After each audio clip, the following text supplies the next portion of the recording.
Como siempre, lo primero que vamos a hacer va a ser pasar al papel qué es lo que nos dice el problema. Y vamos a dibujar nuestro esquema y nuestro sistema de referencia. Nos dice que hay un movimiento que se divide en dos etapas, en una etapa 1 y en una etapa 2. La etapa 1 te dice que el vehículo se mueve a 108 km por hora durante 20 minutos. Entonces, si el vehículo se mueve a 108 km durante una hora, recorrerá 36 km en un tercio de hora, que son los 20 minutos. Entonces vemos que la primera etapa se desplaza 36 km. Para la segunda etapa nos dice que recorre con cierto ángulo respecto del horizontal. Nos dice que recorre 90 km en una hora.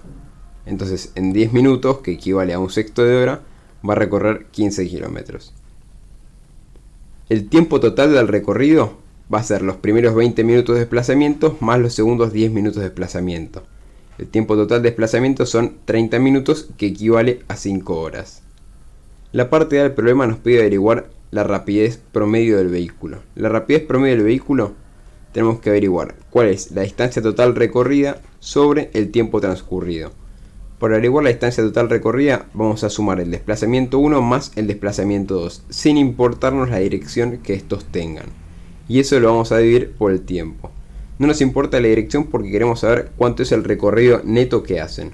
Entonces, si recorre 36 km en una primera etapa y 15 en una segunda etapa, la distancia total recorrida va a ser de 51 km. Y si 51 lo dividimos por 0.5, que es el tiempo transcurrido, nos da que la rapidez promedio del vehículo es de 102 km por hora. En la segunda etapa del problema nos pide averiguar cuál es la velocidad promedio. Para la velocidad promedio nosotros tenemos que averiguar el desplazamiento total y eso dividirlo por el tiempo transcurrido. El desplazamiento total va a estar dado por nuestro vector RF. Y nuestro vector RF va a estar dado por la sumatoria del vector R1 más el vector R2. Entonces, nuestra posición final, que va a determinar nuestro vector RF, está dada por la sumatoria de las componentes nx del vector 1 y 2 y la sumatoria de las componentes ni del vector 1 y 2. El vector 1 en nuestro sistema de referencia se desplaza únicamente en la componente nx, su componente ni es igual a 0. Y el vector 2 tenemos que hacer un trabajo de descomposición. Nosotros teniendo el módulo del vector R2, que es la distancia total recorrida, que equivale a 15 km, tenemos que averiguar cuánto vale la distancia recorrida en x y cuánto vale la distancia recorrida en y. Para eso vamos a usar trigonometría. Y decimos que el coseno de 60 es igual al lado adyacente, que vendría a ser nuestra componente en x, sobre la hipotenusa del triángulo, que es nuestro vector conocido. Siempre que tenemos que descomponer, ponemos nuestro vector en la hipotenusa del triángulo. Despejamos la componente en x y nos queda 7,5 kilómetros.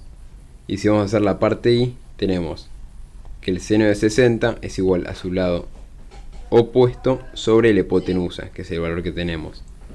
Y nos queda que la componente en y es igual a 12,9 kilómetros. Una vez que terminamos con todas estas descomposiciones, pasamos a averiguar el promedio del vector velocidad. Entonces tenemos que nuestro promedio de vector velocidad va a estar dado por la sumatoria de las componentes en x del vector 1 y 2 dividido el tiempo transcurrido, y la sumatoria de las componentes en y de ambos desplazamientos dividido el tiempo transcurrido. Tenemos como resultado final este vector, que nos da una velocidad promedio de 87 km por hora en x y de 26 km por hora en y. Ahora nos queda solamente averiguar el módulo y la dirección de ese vector.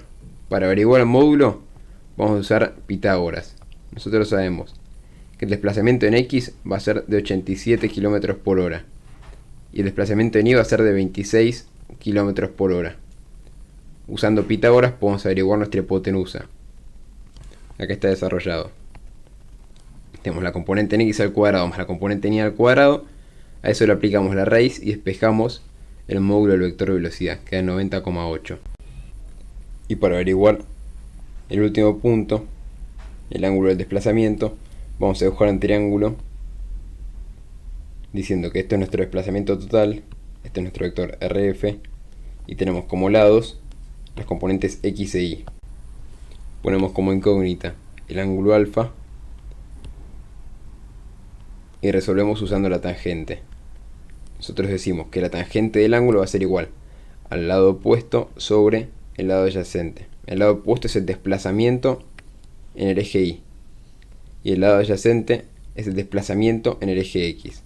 Despejando el ángulo de esa ecuación nos queda que vale 16,6 grados respecto del eje X.